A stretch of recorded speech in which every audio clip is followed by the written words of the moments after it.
It's Easter. It's Easter on Sunday. Are you excited about that? Oh, my gosh. Is this.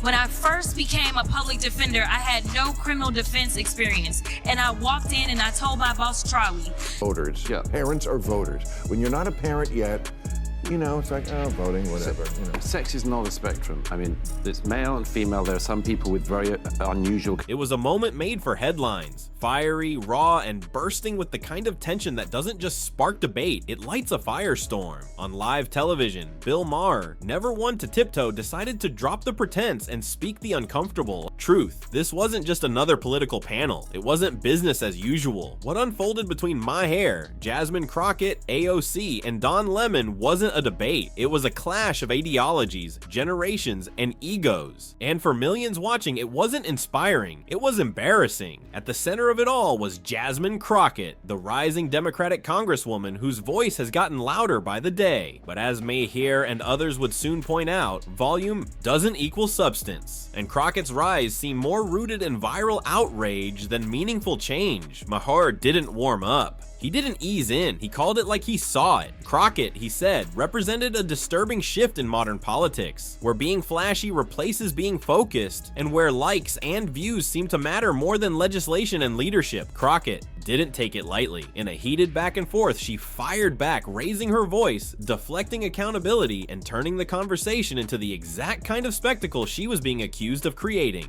At one point, it got so chaotic, the committee had to be called into order multiple times, shouting, finger pointing, accusations. What should have been a civil discussion looked more like an open mic night for political theater. And Maher? He sat there, watching it unfold, eyes calm but unflinching. He'd seen it before, too many times. But this wasn't just about one woman, it was about a growing pattern. A political culture more obsessed with being seen than being right. He wasn't alone in his frustration. When Don Lemon chimed in, defending Crockett and AOC as authentic voices the people love, Maher pressed harder. The people you party with might love them, he said flatly, but most Americans don't. And it wasn't just a zinger, it was a fact. Polls show that the loudest voices in Congress often have the lowest approval ratings among moderates and independents. The very voters that decide elections. Lemon tried again. He praised AOC's authenticity. Maher nodded, then dismantled it. Being real doesn't mean being right, he said, and being loud doesn't mean being a leader. That one hit. The audience didn't cheer. They didn't need to. The silence said everything, but the chaos didn't stop there. Crockett, instead of absorbing the criticism, went full tilt. She brought up her background, made fiery remarks about race and representation, and at one point even suggested a member wanted to take it outside. The entire room froze. Emotion was made to strike her words from the record. It didn't feel like politics anymore. It felt like high school with microphones, and the internet lit up. Clips of Crockett's meltdown spread like wildfire, not just from conservative pages, but from lifelong Democrats. Comment sections were flooded with the same sentiment. Is this who represents us now? People were tired of viral moments, tired of surface level activism, tired of politicians treating Congress like TikTok. Maher didn't need to yell. He let others react for him. He watched Lemon stumble through justifications and watched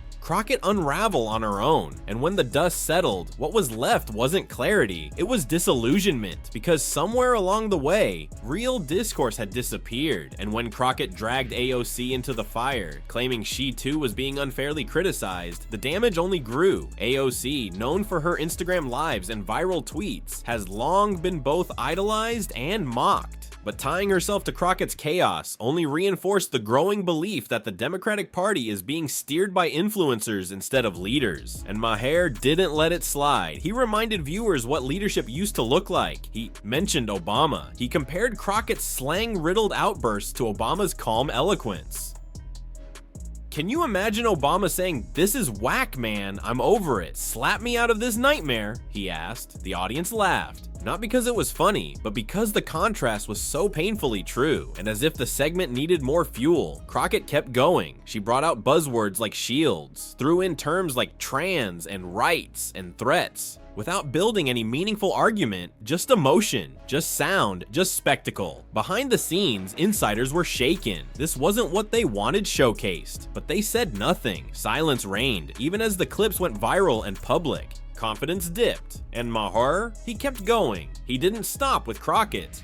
He pointed to the whole problem, the influencer generation of politicians. He called it what it was. Performance over policy, mic drops over meaningful votes, Twitter wars over legislative wins, and the audience nodded because they weren't watching strength, they were watching a circus. Don Lemon, once a steady voice on CNN, found himself drowned out by facts. His defense of Crockett and AOC came across as tone-deaf, disconnected from what regular Americans are really seeing and feeling. Then came the moment that summarized the whole night. Crockett said, "Slap me. I'm over it. Let's get on with it." Maher raised an eyebrow. On with what? He asked. Silence. That's the question no one in that room could answer, because beyond the slogans, beyond the performances, there was no plan, no policy, no path, just outrage. And Maher wasn't alone. Other panelists joined in. They spoke of the need for real voices, for normalcy, for leaders who didn't make every issue about identity, but instead about solutions. It's not about being black or brown or loud, one said. It's about being effective. Crockett's defenders fell silent. Even Lemon looked tired. In the days that followed, the internet kept spinning. Some called Maher out, others praised him, but underneath it all, one thing was clear. The Democratic Party is at a crossroads. If it continues choosing voices like Crockett and AOC to lead the narrative, it risks losing not just elections, but its identity. Maher's closing thoughts weren't angry, they were honest. I want the party to win, he said, but we can't win with this. Not with drama, not with division, not with influencers. We need leaders again. That message hit home. Across the country, voters who once believed are starting to check out. They're tired of the noise, tired of being told their concerns are tone deaf or outdated. They want results, not rage. And Maher, for all his contradictions, gave them something rare, truth without a filter. So what do you think? Is the Democratic Party heading toward a cultural collapse by prioritizing virality over vision? Has Bill Maher become the voice of reason, or is he just a shouting into the wind? Are Jasmine Crockett and AOC helping their causes, or making a mockery of the movement they claim to lead? We want to hear from you. Drop your thoughts in the comments. If you believe in cutting through the noise, hit that like button, subscribe, and ring the bell so you don't miss the next breakdown that dares to tell it straight. Because at the end of the day, politics isn't a performance. It's supposed to be about people.